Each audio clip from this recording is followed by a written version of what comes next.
Acompáñame al Puente, un espacio diseñado para ayudarte a descubrir el propósito de Dios para tu vida. Hola amigos, bienvenidos al Puente de hoy. Hoy vamos a estar hablando acerca del tema al Dios no conocido. Vamos a orar al Señor.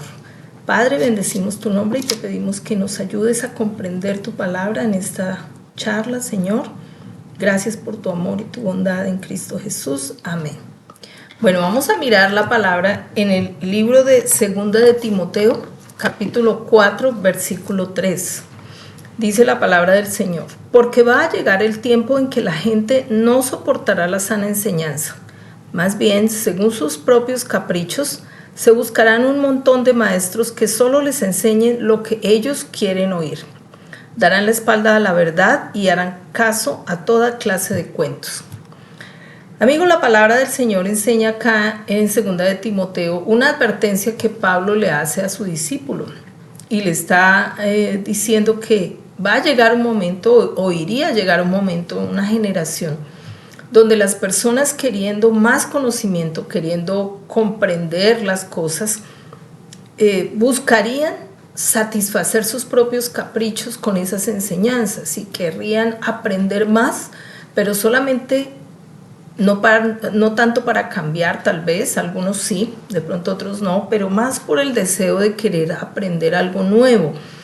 Y dice que buscarían maestros que les enseñaran lo que ellos querían escuchar, es decir, maestros que aprobaran sus conductas, maestros que les dijeran que ellos podrían hacer cosas apartados de Dios, o tal vez que ellos podrían encontrar la solución a muchas cosas por su propia cuenta, con autodeterminación, con autodisciplina, con filosofías, etc. Y dice que las personas buscarían de ese tipo de maestros, harían un esfuerzo por ir a escucharlos, incluso pagarán por ese tipo de maestros para que les enseñen lo que ellos quieren oír, porque dice que no soportarían la verdad y la sana doctrina.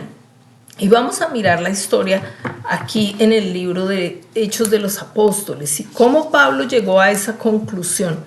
Al final, pues ya hablando con Timoteo ya hacia el final de sus días, pero dice la palabra acá, en el libro de Hechos de los Apóstoles, en el capítulo 17, una experiencia que Pablo tuvo, una experiencia personal que supongo que hacia el final y después de oír a muchas personas a lo largo de su vida, y de tratar de predicar el evangelio a muchas personas, él llegó a esta conclusión y fue lo que le enseñó a Timoteo.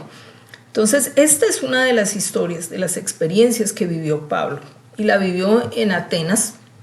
Él fue llevado allá, pues estaba allá también predicando el evangelio, y dice la palabra que su corazón se enardecía al ver la idolatría de las personas y la ignorancia de las personas inclinadas hacia esos ídolos.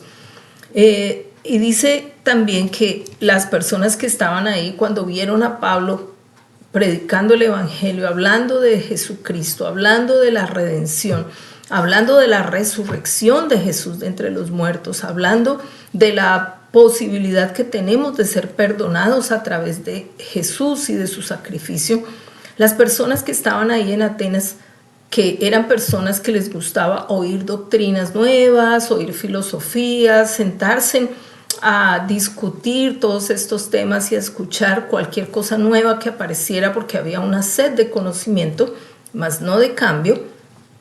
Dice que tomaron a Pablo, y acá está, libro de los Hechos de los Apóstoles, capítulo 17, verso 19 en adelante, dice: y tomándole a Pablo, o sea, puede que por la fuerza, dice, lo trajeron al Areópago, que era un lugar donde se podían exponer ideas, como un auditorio. Dice, diciéndole: ¿podemos saber qué es esta nueva enseñanza de que hablas? Pues traes a nuestros oídos cosas extrañas.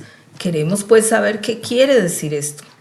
Porque todos los atenienses y los extranjeros residentes allí en ninguna otra cosa se interesaban sino en decir o en oír algo nuevo. Es decir, había una sed en las personas por saber algo nuevo, por comprender, por conocer cosas, teorías, métodos diferentes. Y es exactamente lo que vemos hoy en día. es simplemente esa comezón de oír, dice la palabra. Ahora dice, entonces Pablo, puesto en pie, en medio del areópago o del auditorio, dijo: varones atenienses, en todo observo que ustedes son muy religiosos, porque pasando y mirando sus santuarios, hallé también un altar en el cual estaba esta inscripción: al Dios no conocido. Al que ustedes adoran, pues sin conocerle, es a quien yo los anuncio. Entonces, amigos, la palabra dice que Pablo entró a ese lugar donde estaban todas estas personas y él vio muchos ídolos y vio a estas personas hacer rituales delante de esos ídolos, adorarlos, pero entre todos esos ídolos había un Dios, o mejor, una inscripción, porque no había como tal una estatua, sino había una inscripción que decía que esa inscripción o esa placa era levantada hacia el Dios no conocido. Amigo, y hoy en día las personas viven parecido a esa época. Las cosas realmente no es que hayan cambiado mucho. Cambia la moda, cambió la forma de vestirse, la forma de las casas, ciertas comodidades, pero la mentalidad, digamos, del hombre y del ser humano frente a Dios y a las cosas del mundo sigue siendo casi igual. Y dice la palabra que las personas tenían muchos ídolos y entre esos había una placa hacia el Dios no conocido. Y muchas veces las personas están así. Muchas veces las personas tienen muchos dioses y entre todos esos dioses hay un espacio para ese Dios al que no ven, el Dios de la Biblia, el Dios invisible. Y tienen otros dioses, ¿sí? Tienen el Dios deporte, tienen el Dios trabajo, tienen el Dios amigos, tienen el Dios placeres, tienen muchos dioses. Y en medio de esos dioses que tienen las personas también hay un espacio para ese Dios que no tiene una imagen como tal, un Dios al que no pueden ver, pero saben que existe, saben que Dios está ahí, sí, claro, tiene un lugar.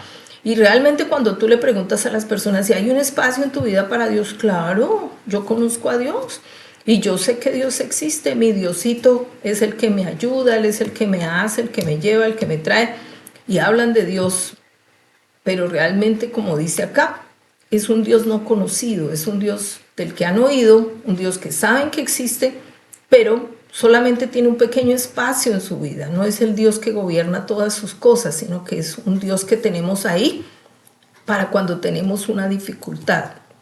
El Dios que tenemos ahí cuando de pronto hay un problema, una preocupación, se enfrenta a una crisis y entonces ahí desempolvamos a este Dios y vamos y lo buscamos para que nos haga el milagro.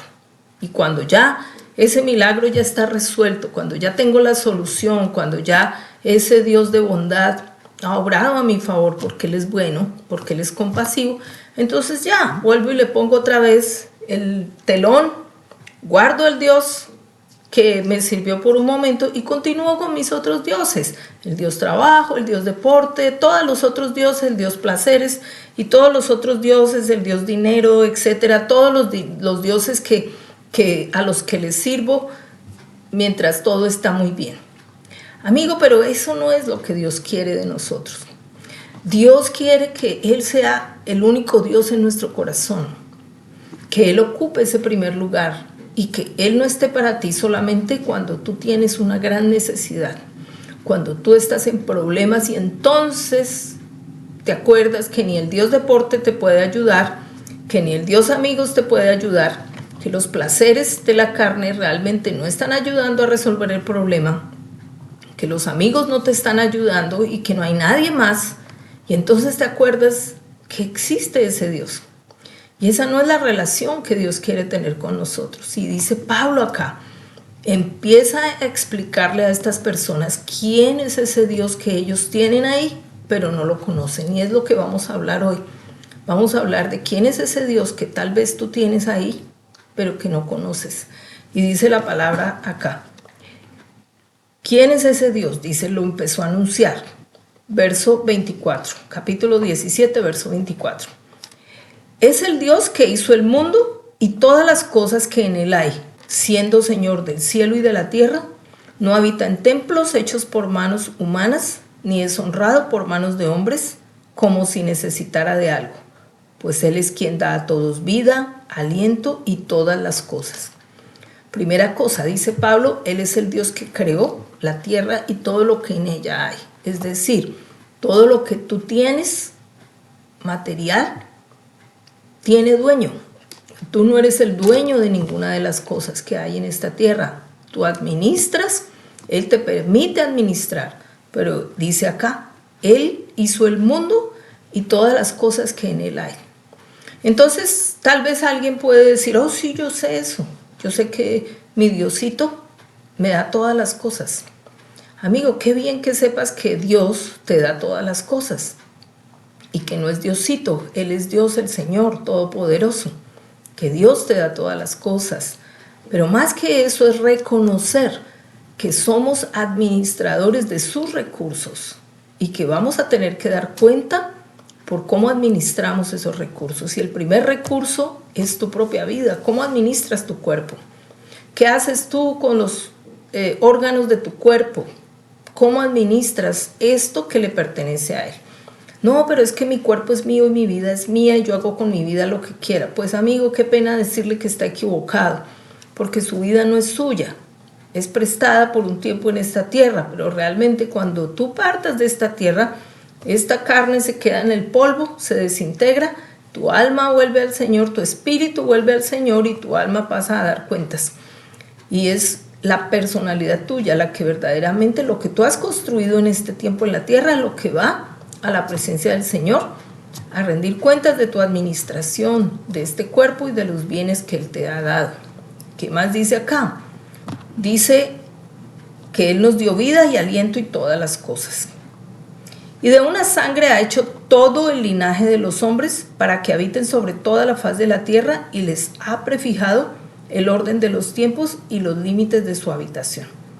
Varias cosas acá importantes en el verso 26. Dice que Dios de una sola sangre hizo todo el linaje, es decir, que no hay distinción entre razas, que no hay diferencia entre blanco, negro, chino, de cualquier cultura, ni color de piel, porque dice que de todo linaje, Dios hizo de una sola sangre todo el linaje, que todos nosotros compartimos exactamente las mismas condiciones como humanos y que no hay diferencia. Y dice, les ha prefijado el orden de los tiempos y los límites de su habitación, es decir, Dios definió que nosotros teníamos un lugar para vivir, que era esta tierra. Él definió los límites de dónde nosotros debemos habitar. Así el hombre diga que puede ir a conquistar Marte, que va a ir a hacer allá casa en la luna, una estación y yo qué sé, todo lo que puedan decir lo pueden hacer, pero la Biblia dice que Dios estableció que nuestro lugar de habitación era aquí. Él estableció el lugar y dice que Él puso los límites. Entonces eso no va a cambiar, solo porque Él así lo determinó. Dice, ¿qué más? Para que busquen a Dios, si en alguna manera palpando puedan hallarle, y aunque ciertamente no está lejos de cada uno de nosotros. Entonces dice la palabra que el Señor puede ser hallado. Dice, ¿por qué el Señor permitió que Él determinara los límites de nuestra vida, dónde nosotros debemos habitar, esta tierra que Él nos dio, las características que tiene este planeta, cómo Él lo formó, cómo nos diseñó también a nosotros con una mecánica perfecta en nuestro interior, que todo en nosotros, todo el diseño del ser humano tiene una razón de ser, cada cosa en nuestro cuerpo tiene una función específica, todo lo que tenemos nosotros cumple un propósito y no es cambiado ni puede ser cambiado, tiene un plan, cada parte de nuestro cuerpo es importante. Y dice la palabra que ese es el Dios al que debemos reconocer, porque es un Dios capaz de habernos creado con la perfección con la que nos creó, con la forma que nos dio. Y ningún ser humano puede simplemente pretender que después de haber sido formado por un Dios tan perfecto, nosotros podamos pensar que podemos sacarlo a Él de la ecuación y decir que podemos manejar nuestra propia vida a nuestra manera y solucionar nuestros problemas a punta de psicología. Amigo, la vida que Dios nos dio le pertenece a Él y Él es el maestro, Él es el creador y Él nos conoce. Y aunque no puedo negar que la psicología ayuda, no quiere decir que pongamos a Dios a un lado y escuchemos maestros conforme a nuestro corazón. Es decir, que nos aprueben todo lo que pensamos, que nos aprueben todo lo que hacemos para que podamos vivir en paz y felices y encontremos lo que llaman la autoaceptación. Amigo, la única forma en que encontramos autoaceptación es cuando entendemos la identidad que tenemos como hijos de Dios. Y que como hijos de Dios, si nos identificamos con nuestro Creador y alineamos nuestra vida con el que nos diseñó, podemos encontrar paz, podemos encontrar plenitud, felicidad. Estaremos satisfechos porque estaremos haciendo su voluntad. Y es allí cuando viene la verdadera felicidad. No una felicidad inventada o una felicidad temporal o una felicidad de plástico que se va a romper fácilmente cuando le quiten uno de esos cimientos, sino que va a estar fundamentada en la roca que es el Señor. Y dice acá, para que busquen a Dios y en alguna manera palpando puedan hallarle, aunque ciertamente no está lejos de cada uno de nosotros. El Señor está cerca de nosotros. Ese Dios al que tenían ellos allí como el Dios no conocido, ese Dios que tal vez tú tienes en medio de muchos otros dioses, dice que ese Dios está cerca de cada uno. Porque en Él vivimos y nos movemos y somos. En Él vivimos, en Él nos movemos y en Él somos. Solamente podemos encontrar la verdadera identidad en Él. No podemos encontrar nuestra verdadera identidad en una teoría, ni en un, digamos como en una manera de vivir fantástica donde solamente tú te mentalizas y repites algo y tú te mentalizas y entonces ya recalibras tus pensamientos, recalibras tu mente. No, amigo, tú recalibras tu mente cuando te alineas con los propósitos de Dios a través de su palabra. ¿Por qué? Porque tú estás ordenando tus pensamientos de acuerdo al manual, de acuerdo al Creador, de acuerdo a quien sabe qué es lo que tú necesitas. Y dice, porque en Él vivimos y nos movemos y somos, como algunos de ustedes, como algunos de sus propios poetas también han dicho, porque linaje suyo somos. Entonces, amigos, dice, siendo pues linaje de Dios, no debemos pensar que la divinidad sea semejante a oro o plata o piedra de escultura de arte y de imaginación de hombres. Pero Dios, habiendo pasado por alto los tiempos de esta ignorancia, ahora manda a todos los hombres en todo lugar que se arrepientan, por cuanto ha establecido un día en el cual juzgará al mundo con justicia por aquel varón a quien designó. ¿Quién fue él? Jesús. Él fue la persona que Dios designó. Jesús fue la persona que Dios designó para juzgar al mundo con justicia. La primera justicia fue que Él dio su vida para hacernos justos a nosotros, pecadores. Que Él puso su propia vida como pago, como precio, para que pudiéramos recibir el perdón. ¿Por qué? Porque todos pecamos y todos nosotros estábamos destituidos de la gloria de Dios, dice Romanos capítulo 6. Todos estábamos destituidos de la gloria de Dios. Todos habíamos sido apartados, separados de Dios por causa del pecado. Pero Dios proveyó a Jesús. Él envió a su propio Hijo a pagar esa pena, ese precio, esa penitencia. Había un precio por el pecado de la humanidad y era la muerte. La paga del pecado es muerte. Usted pecó, muere. Muere primeramente en muchas áreas de su vida. Mueren hogares, mueren relaciones, mueren los cuerpos también. Pero dice que Él vino a ponerse en nuestro lugar. Murió, en vez de que nosotros muriéramos, Él murió. En vez de que nosotros tuviéramos que cargar con la maldición, Él cargó con la maldición en la cruz. Él sufrió nuestros dolores, dice la palabra. Él murió por nuestros pecados. En su llaga nosotros recibimos sanidad. Cuando Él recibió esa llaga en su costado, cuando Él fue atravesado con esa lanza, esa sangre que Él derramó limpia nuestro pecado, limpió nuestro pecado desde ese momento y para siempre. Aunque no habíamos nacido, Jesús hizo la obra y por eso Él dijo, todo está consumado. Y Él pagó el precio, la pena, la penitencia por el pecado de la humanidad con su muerte. Amigo, y dice acá la palabra que a él le fue designada esa labor. Y dice también que dando fe a todos con haberle levantado de los muertos. ¿Por qué? Porque Jesús no solamente murió por nosotros, sino que resucitó. Y esa es la victoria del creyente, esa es la victoria de la humanidad, esa fue la victoria de Jesús, que Él venció la muerte y que a diferencia de cualquier otra doctrina, de cualquier otra enseñanza, de cualquier otro profeta que haya podido venir o de que cualquier persona pueda seguir a cualquier otro profeta, Jesús fue el único que murió por el pecado. Ningún otro ha podido morir por el pecado de la humanidad, nadie lo ha hecho. Ningún otro profeta, ninguna otra persona ha podido morir por el pecado de otro, solo Jesús. Y nadie más ha podido resucitar de entre los muertos, ningún profeta, ningún maestro. Solo Jesús resucitó de entre los muertos. De Él hay testimonio de su resurrección. Hay testigos de su resurrección que quedaron escritos en la palabra.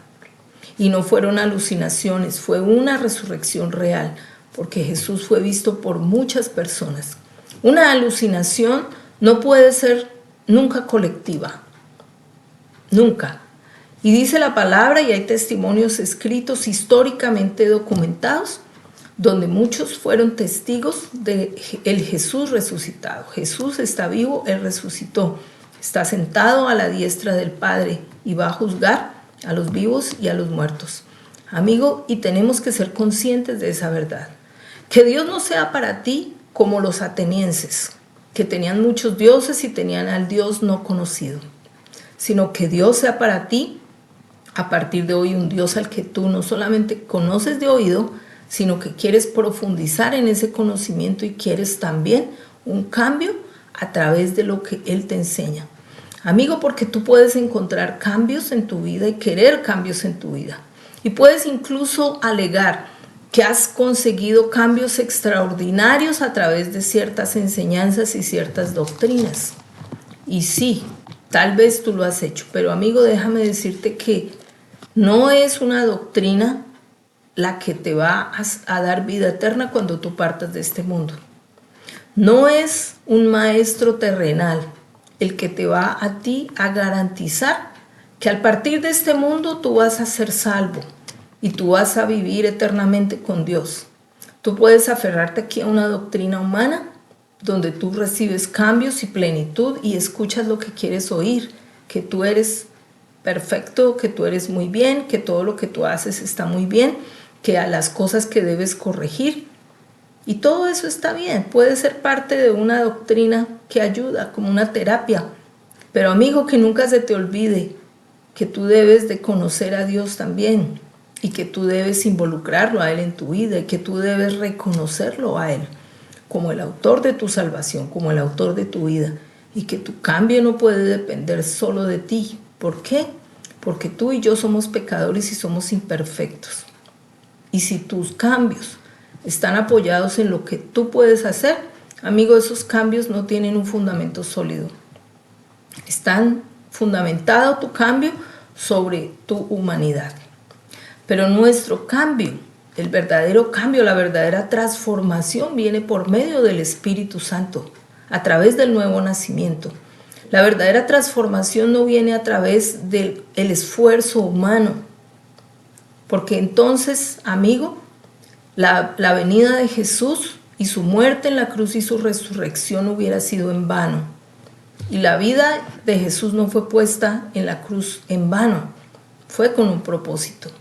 Si Dios hubiera sabido que el hombre se podía autorredimir, autorrecalibrar, Jesús no hubiera tenido necesidad de morir en esa horrenda cruz.